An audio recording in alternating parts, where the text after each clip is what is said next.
welcome to a half-hour highlight special on the MTN Women's Entrepreneurs Day held recently at the Saxon Hotel. We know that in various parts of the world today that there are various programs of this nature where women and men have gathered together to honor and celebrate and acknowledge women entrepreneurs. We know that we are part of a global movement. We're part of a global movement that recognizes the importance of women in enterprise. We also hear, ladies and gentlemen, from women who stand at the helm of our national government departments, who for them, their everyday business is waking up and ensuring that we're one step closer to the developmental targets that we have set that determine the prosperity of our people. MTN SA is the driver and the funder of MTN SA Foundation. So I wouldn't be doing justice to my company if I don't mention them, because they really make it possible for my department to function in changing people's lives. And I always tell my CEO that I think I have a better job than he does. I think the landscape in the African continent has remained as challenging as it has been in previous centuries. We're challenged by a lot of things. Women in the African context have always tended to take a backseat. Everything has been about the male succeeding, the male leading, the male doing all these things, and women have to watch from a different space. So we've consciously elected to drive empowerment of women, as we believe that when you empower a woman, you empower the whole community, and this is a very true statement. So our focus has been really to lead in enhancing the capacity of communities for self-reliance in this new bold digital world, to talk about digitization, using technology to make sure that we still drive empowerment. I think the first starting point is to identify the small business. Most of the time, small businesses themselves do not understand or do not know the avenues and the channels and the platforms that are available to them, so that they can tap into understanding and growing their businesses. So as people that lead, like in my case, leading corporates, leading foundations, we need to identify our market. So the MTN Foundation, which I had, is given a portion of money, and a portion of it, about 20% of it, goes strictly to empowerment, small business empowerment, and we would like to say 75% is earmarked for female businesses. So the grant giving is normally the startup capital, and then after that we hold hands in skills development and training them across. So we have a lot of and we partner with other corporates, because I think it is not about us, it's about we are only a means to the end.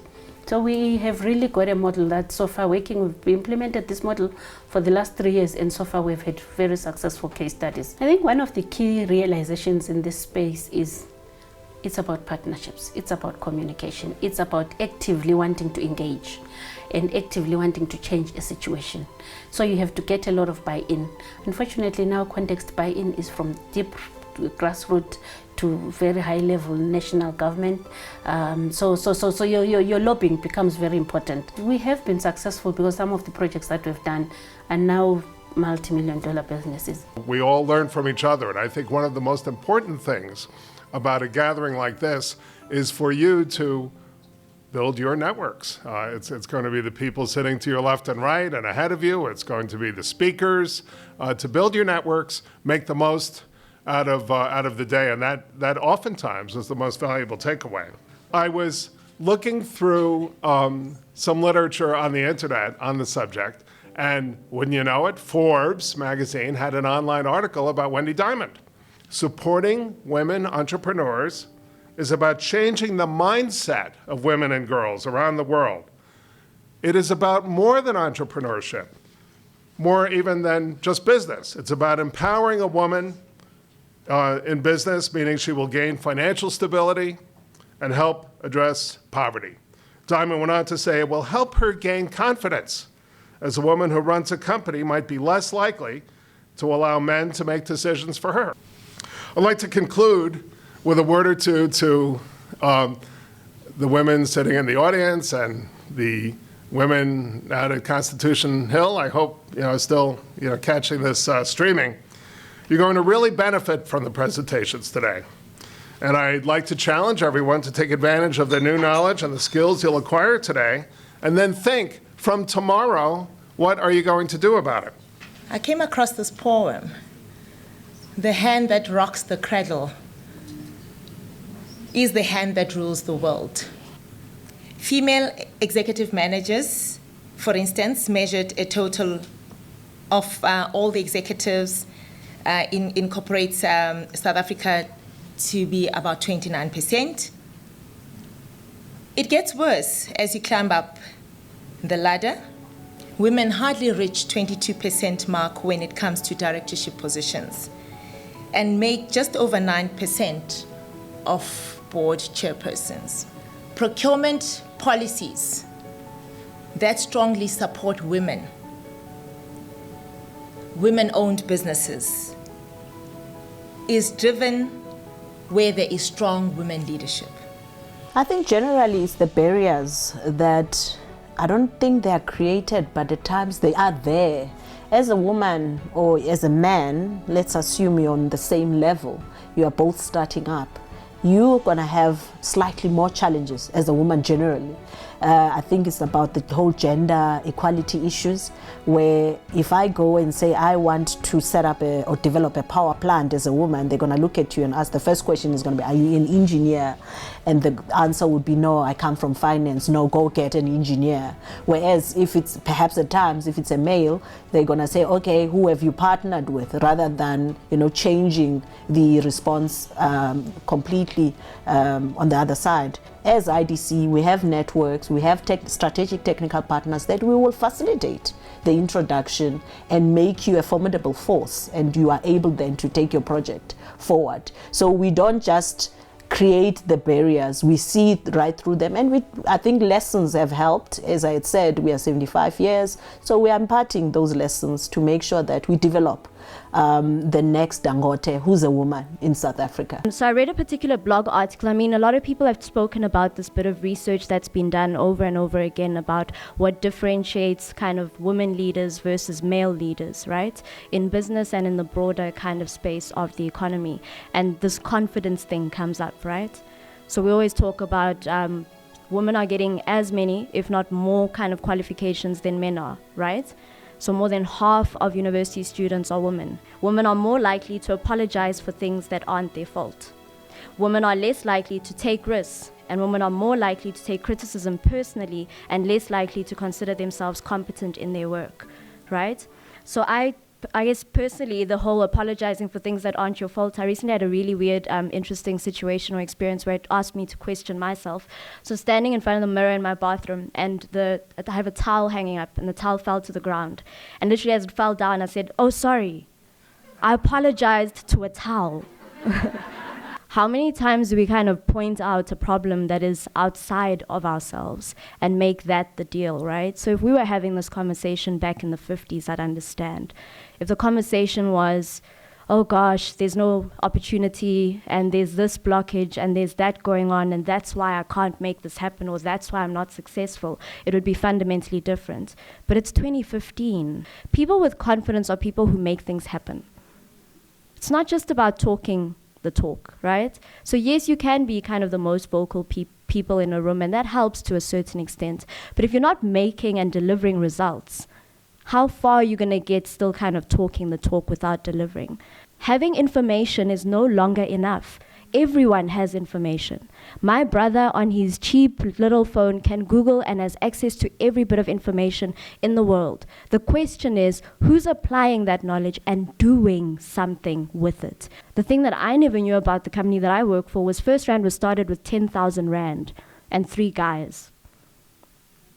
And they just sat around a table, came up with a plan, got 10,000 Rand, that was their money. They left certain organizations that had kind of trained them, specifically like the likes of the NEF and the IDC, and then decided to go for it.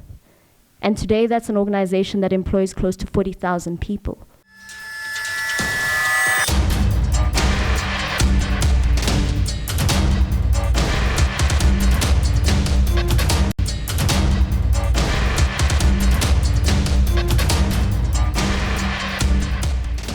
Where does the smart money looking for women go?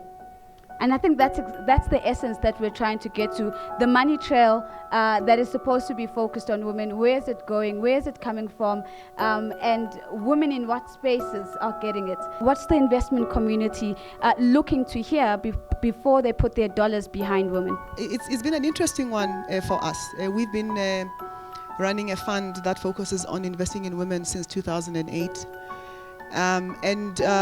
What we initially found was that the criticism was, why are you focusing on women? You're actually perpetuating discrimination against women. They're not special cases.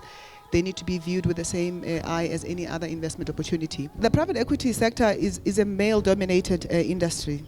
And the way that transactions work or deals are struck in private equity is through networks, social networks and various other networks.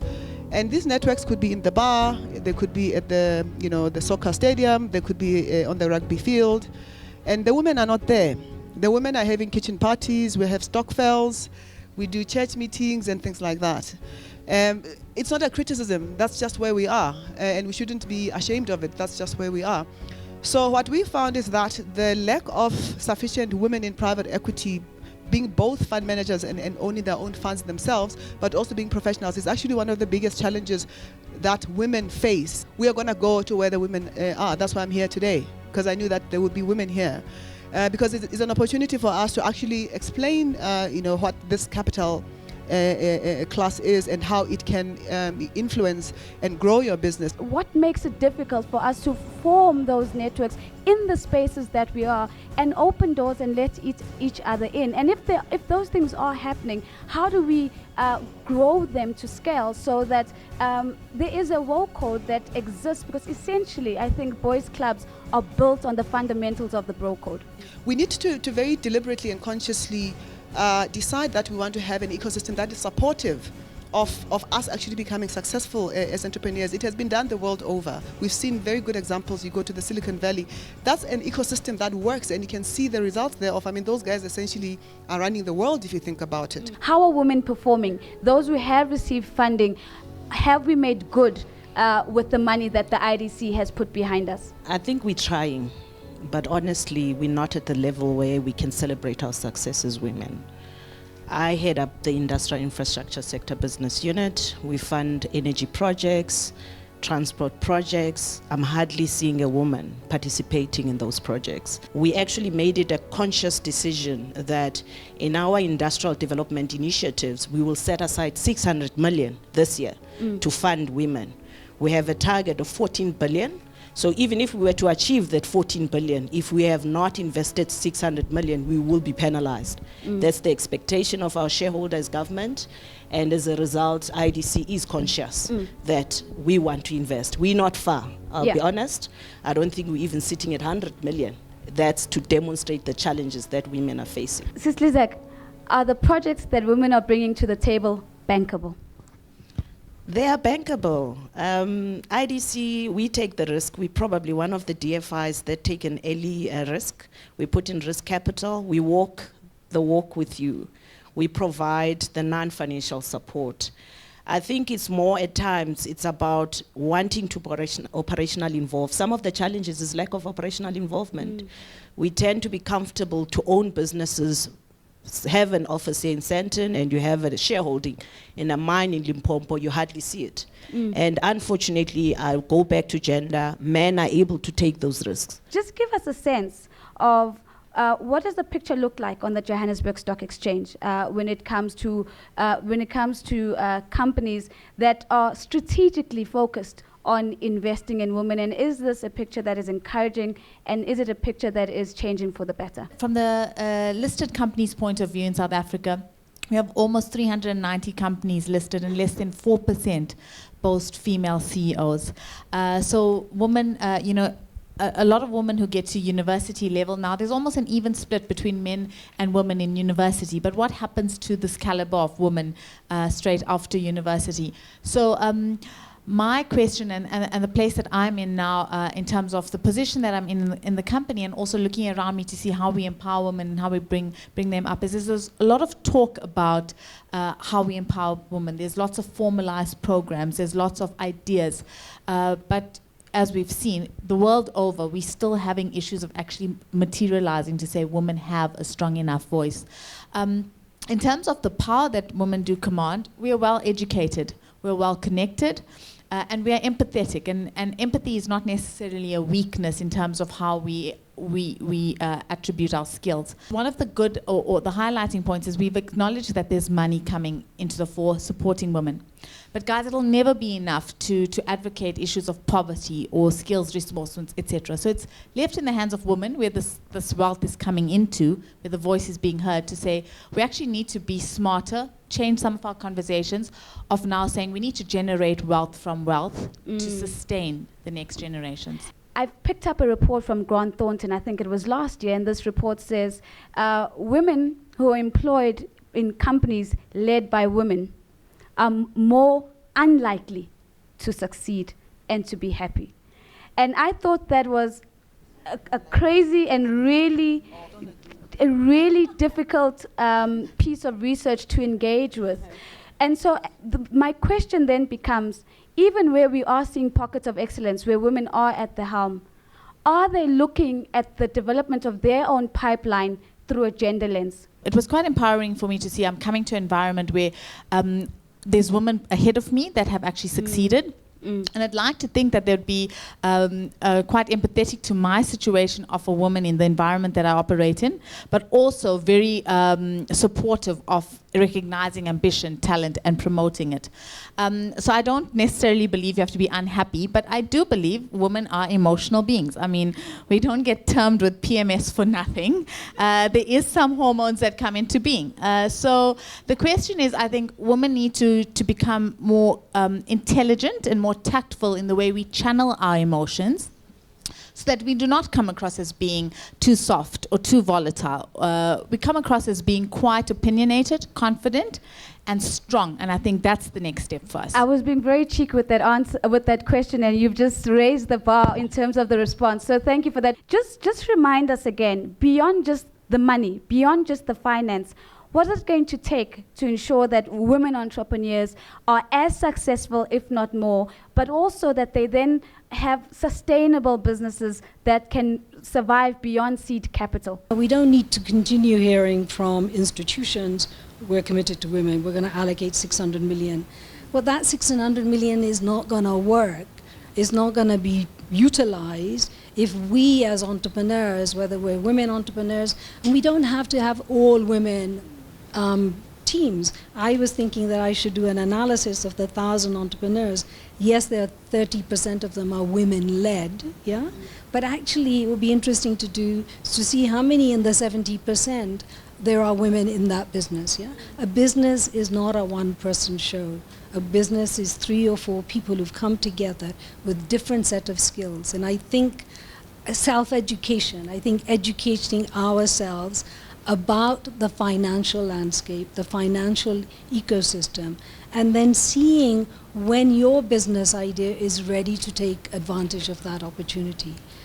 Going to a private equity investor or going to a bank for a loan when you're not ready to access that money. So the onus is really on you as an entrepreneur to do your homework. Because the 3 questions they're going to ask me about is, what's your idea? Where's the market opportunity? Who is the team that I am investing in? That is fundamental. And if we can't, and then what's the scalability of your business? To what extent are we seeing an evolution of women actually being the playmakers and the ones who are deciding the direction of the flows of capital in impact investing, even if it's broader than just women? Or are we still waiting to be the beneficiaries of this ethos that is sweeping through the investment community? We get judged using the lens of men and what men have determined is appropriate behavior in business. And I'm fundamentally opposed to that. So I'm very emotional. I'm a very emotional person. And my team knows, no, I am. And passion, exactly, yes.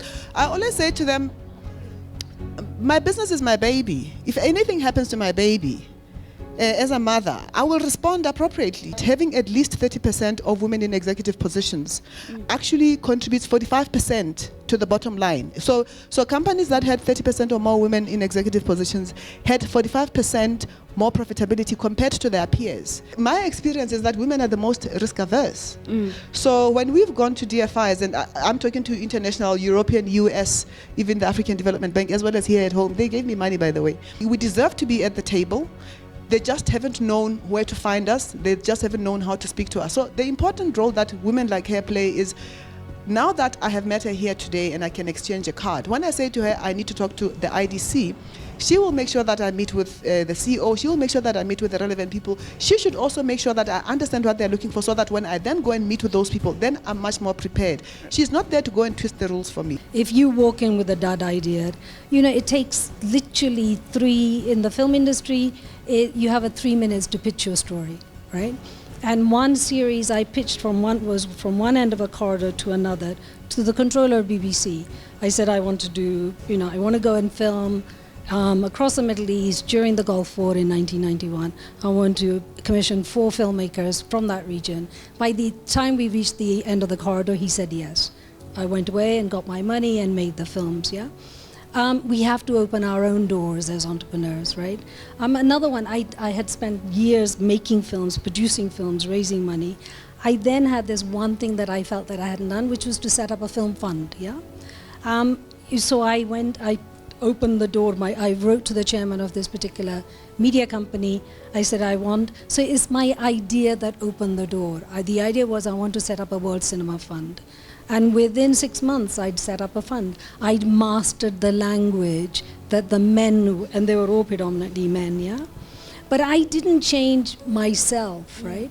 Why? Because their future, those guys, the accountants, lawyers inside, depended on my idea. With being so passionate, I've put myself in compromising situations where you are too emotional or you're not dealing with this thing the right way. How do you then address, or how do you calm yourself down when you have to? If you have the ability to stick to the facts and not dwell too much on the emotional side of things. So you need to train yourself, unfortunately. It's not something that comes naturally. And I just turned 40, so I feel I'm a bit mature now. When I was 35, I might have given you a different answer. So I think you should give yourself, or rather you should forgive yourself and understand that perhaps it's also an age thing, but you will mature and mellow with time and become less emotional and much more focused on facts. And I think for me, that's actually how I've managed to try and manage it. I'm not saying I've always been successful, but sometimes, when you show your emotions, that's when people understand how important it is to you. I'm 40, and I realize I only have so much to do now, but I want to change the generation behind me, and I'm just a mother of 3. The JSE does have a formal program where, as part of the enterprise development, they support the Jeff Trust, which is, it's an education platform where you enable scholars to be trained in things of business, and then they go one step further in terms of trying to help place these students once they get the education or give them some type of internship. I think there's many of these types of programs coming to the fore, whether consciously or unconsciously, among South African corporates, global corporates, etc. And so your children just need to know that they are empowered to do anything. I am a risk taker. I am a change agent. I am entrepreneurial. I'm innovative. I'm creative. I'm a good wife. I'm a good mother. And I'm professionally, I really respect my professionalism, right? And that is all my daughters have seen. The result is Anu goes to Oxford, comes out and says, I want to take and we've agreed that she should take the next 6 months to really implement her entrepreneurial idea. And that's all we can do as mothers. Thank you. Coming to the numbers, 600 million versus 14 billion. I'm quite surprised, because that's where we're not talking scale. We're still working to get there. I don't think we're still working to get there. There's people who are there, and we need to encourage scale. There's us, Daphne Kokhalagadi, she's done it. No, we need more. So 600 versus 14 billion, I'm a bit concerned. I think 14 billion, there's nothing stopping us of investing that entire 14 billion to women-owned businesses. But that we've also applied the lessons or the experience we've had over the years. We're actually 75 this year.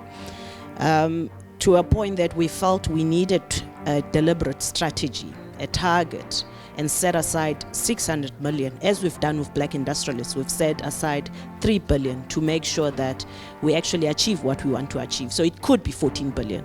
If you want us to say that we are backing women, women need to rise to the occasion. They need to speak the talk. I'm not saying go and tell me about debit and credit. I need you to talk to me about your numbers. You know, are you going to make money? How are you going to make money? What is it going to cost you? How much money to date, and if you're able to give either a sense or an exact amount, has been disbursed to women-owned businesses by, you know, the IDC, either through the IDC, CEFA, or the other agencies that you do use. I also wanted to find out that for these businesses, you mentioned that you give non-financial support. Having done that, have there been instances where these businesses still fail? And what were the reasons, having been given capital and the non-financial support? Where I come from, I manage the industrial infrastructure. I can tell you that I've disbursed so far in my financial year almost 2 billion rand, not even 10% went to women-owned. It is the reality. We supported the renewable energy projects, 25 of them. Only one I'm aware of that has not even significant women ownership. Failures, there has been. We have a unit, workout and restructuring. It is growing on a daily basis. So the biggest challenge at times is external factors that is beyond our control, but at times it's just not operationally involved. It's honest. People want cash, or revenue is cash. It isn't. Revenue is not cash. We need to create enough cis-deafness in this economy so that as a girl from Soweto or from Gungundlovu or wherever, I know that cis-deafness comes from where I come from the same environment, same experiences. If she can do it, I can do it too. That is very, very important. We as entrepreneurs don't exist as islands unto ourselves. Mentors is a word that I haven't heard, right? When you talked about your emotional outburst, I talk about that as passionate. If somebody killed my passion, they've killed me, right? And so passion is what has driven me and has kept that fire in my belly alive, that I can sit here today and feel passionately driven to do what I'm doing around the Tony Lulu Entrepreneurship Program. Never let that die. The exciting day was rounded off with a fabulous meal and awards given to pioneering businesswomen in 3 different categories, namely Emerging Entrepreneur of the Year, Pioneer of the Year, and Social Entrepreneur of the Year. The mantra of celebrate, support, and empower certainly seemed to be the order of the day at the MTN Women's Entrepreneurship Day 2015. Thanks for joining us.